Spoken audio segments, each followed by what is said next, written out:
Hey guys, this is Solution Podfics, and today we're going to be reading Birds of a Feather by Howells_Library. This is Chapter 14. 4 months ago. Where have you been? Do you know when you're coming back? Music played softly on MJ's phone as they were laying down on the hardwood floor. It had been a long day at the school, and at this point it had been about 3 weeks since Peter's identity had been revealed by Mysterio. He was adjusting the best he could, having the world know he was Spiderman, but at the same time, he wished that he was just away from it all. Peter had barely been thinking about the repercussions of probably not getting into MIT since the whole Quentin Beck situation, but he was trying not to stress about it since MJ and Ned had been keeping a pretty level head about it. He glanced up at his ceiling as he saw the chipped paint corner getting bigger. He hummed along to the song that was playing as he tried to calm his racing mind, not wanting to alert MJ to what he had been thinking about. 'Cause since you've been gone, I've got along, but I've been sad. MJ placed her hand on his forehead. Do you think that things will be different in a couple months from now? Like, after we get into MIT, of course, she said as she smiled at him softly. He grinned at her enthusiasm as he rubbed her eyes and turned his body to look at her. I'd like to think so. May said she'd be willing to throw us a small party here at the apartment. I told her she didn't have to since we don't know anything yet, but she seems to have the same optimism as you, Peter chuckled. We were too close to the stars. I never knew somebody like you. Somebody. Well, I mean, your boyfriend is Spider-Man. It comes with the optimism he tends to bring to New York, MJ said softly. Oh, so Peter didn't have the sort of optimism to him? Peter asked while laughing. Hoping you fix whatever's broken. Ignorant bliss. You know what I mean, she said, rolling her eyes. Sorry. Yeah, I know. It's just been hard with the whole world knowing my identity being so fresh. I'm just not really thinking about MIT right now. Not as much as I probably should be, at least, he said, grounding himself back to reality as his smile fell. Peter, that was not your fault.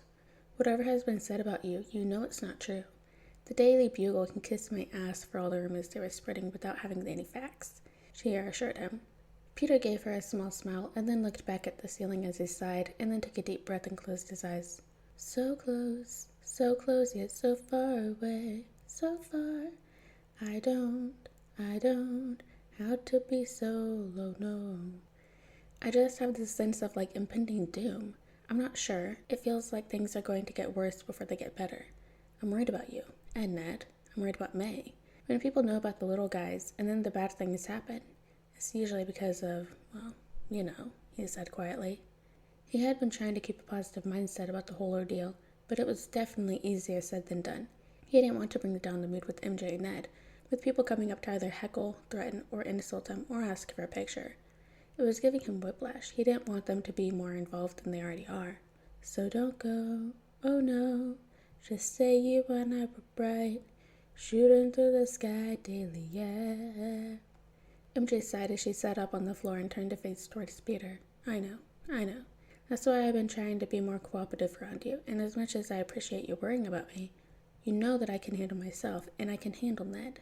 You even know that May whoops ass just as good as you, she smirks. Peter chuckles. Yes, I know. I just hope that in a couple of months things will have changed for the better. MJ smiles and gives him a kiss. I know that things will be better. Don't worry. Yeah, every time that we realize it's crazy, and you save me. Peter, the feast meeting is happening soon. Are you coming? May shouted from down the hall. Peter turned to MJ and paused as he looked into her eyes. I'd rather lose somebody than use somebody. Maybe it's a blessing in disguise. I sold my soul for you. I see my reflection in your eyes. He then looked up at the ceiling and sighed. Do you want to come with? He asked her. She smiled and looked up at the ceiling with him. I wish I could, but I told Betty that I would help prep for the homecoming planning meeting. Peter chuckled. I can't believe you let her talk you into that. Last year you would have rather been in detention. I know, but she really needs help this year, and you know that Flash likes to make everything about himself. Think of me as her social battering ram to keep him in place, she smiled. Sick of all the poison in me. What did I do wrong? Of course you are, Peter grinned as he sat up. Coming, May, he shouted back. Present day. Peter blinked, and the familiar warmth of his smile lingered in his memories. The way MJ's hair caught in the light as they laughed on the floor of May's old apartment. A moment so ordinary, but now so distant it felt unreal. The memory of one of their last normal nights together pulled at him, twisting his heart in ways he hadn't anticipated.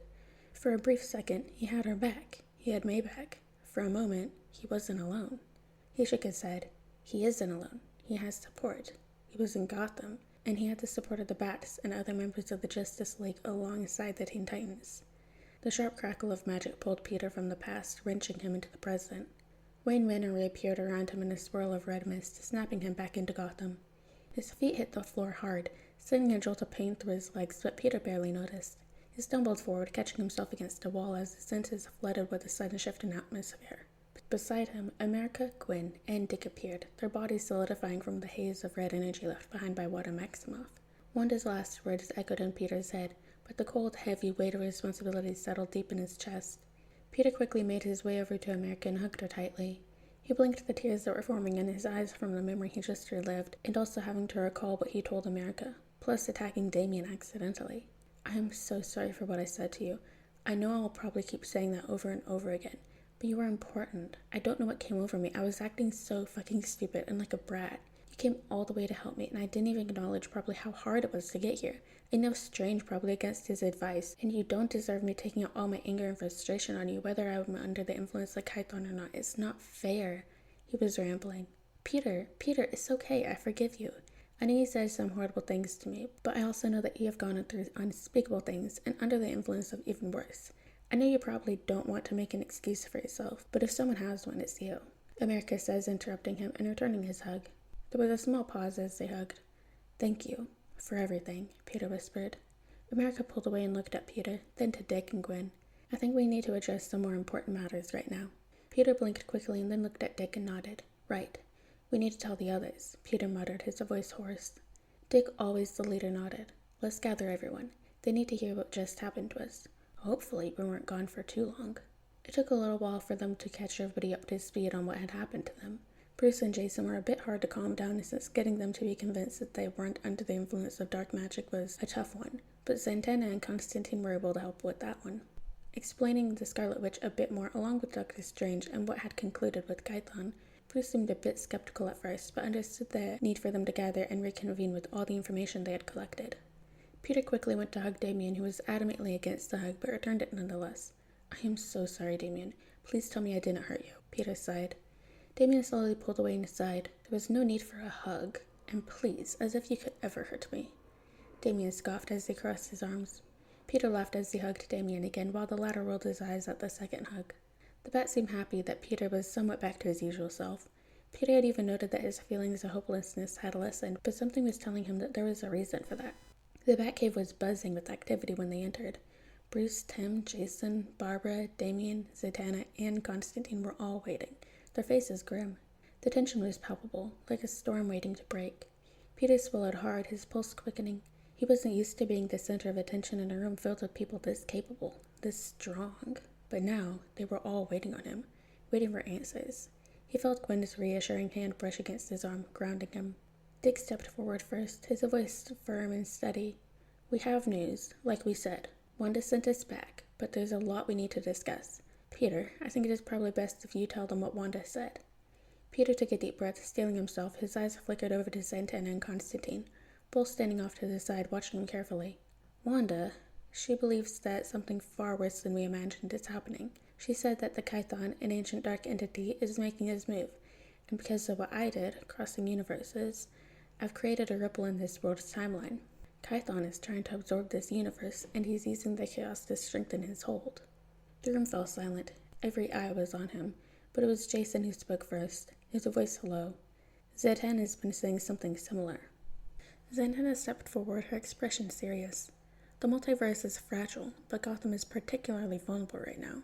Your arrival, Peter, and the disturbances caused by it have triggered a reaction from powers beyond even the Justice League's understanding. Kython thrives on chaos, and this world, Gotham especially, has seen more chaos than any place I've ever known. Constantine lit a cigarette, ignoring the disapproving glance from Alfred as he blew out a long stream of smoke. She's right, mate. I've seen it before. These ancient gods and entities, especially the ones like Kython, they look for cracks in the fabric of reality. It's like blood in the water for them, and right now, Gotham's swimming in it. Damien, always direct, cut in. Constantine thinks Kython is amplifying the chaos in Gotham, He's using magic to empower our enemies, using them as conduits to destabilize the city. Bruce crossed his arms, his gaze never leaving Peter. This is more than just a supernatural threat. Gotham's been dealing with enhanced versions of its worst villains. We've had reports of Mr. Freeze, the Joker, and the Scarecrow all exhibiting powers beyond their usual capabilities. Santana and Constantine have confirmed these enhancements are magical and demonic in origin. Tim tapped a few keys on the back computer and the massive screen behind him lit up with reports of escalating violence across the city. It started slowly, but over the 24 hours, the crime rates have spiked. Freeze has modified his weapons to emit freezing energy fields that are lasting for hours instead of minutes. Joker has been sighting using illusions that are driving people to madness. Scarecrow's fear toxin now causes hallucinations that don't fade even after the antidote is administered. There is even more that are on the rise. It seems like everyone has been upgraded. Peter stepped forward, eyes scanning the reports. Wanda and Steven think that Kython is focusing his energy here because Gotham is already so unstable. He's feeding off that. The more chaos, the stronger he becomes, and the more he twists reality, the weaker this universe gets.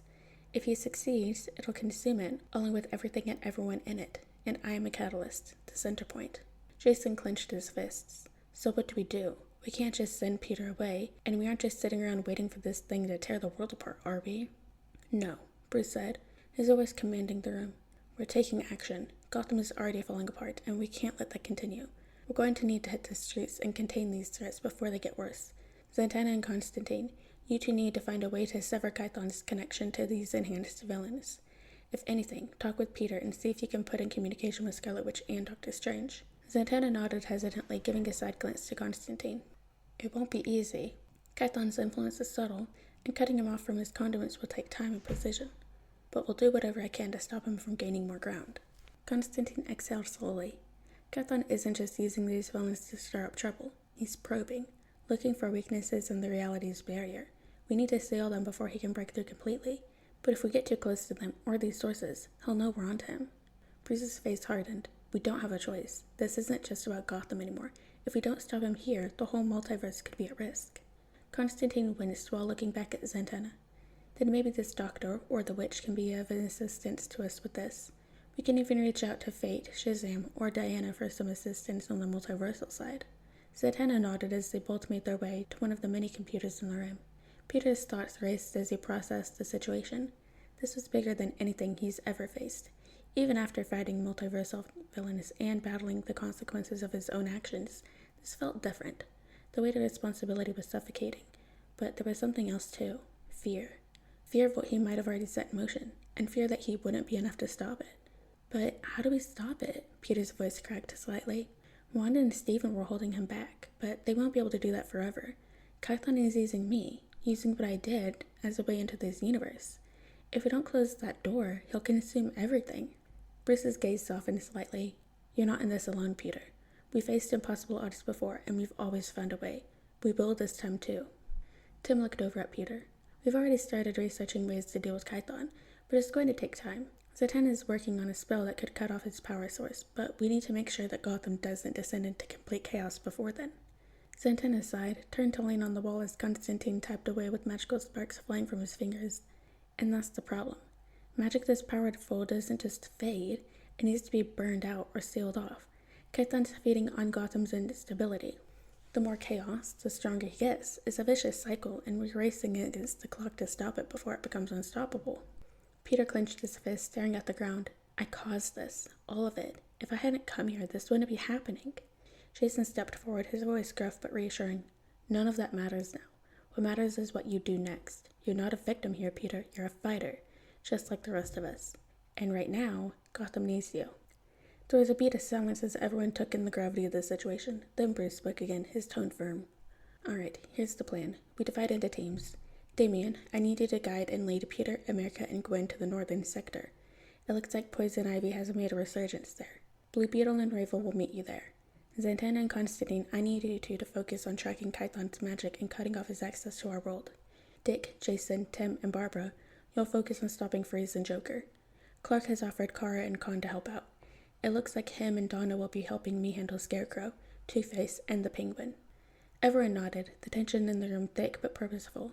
This wasn't about Gotham anymore. It was about the multiverse, about survival. They'd faced worse before, but this time the stakes felt higher. Peter glanced around the room, feeling the weight of the responsibility settle on his shoulders. But as he looked at the faces of those around him, the people who had taken him in, who had given him a family in this strange new world, he felt a spark of hope. He wasn't alone, and together they would stop Kython no matter the cost. Alright guys, and that is the end of chapter 14 of Birds of a Feather by Howls_Library. I hope you guys liked it, and I'll see you in the next chapter.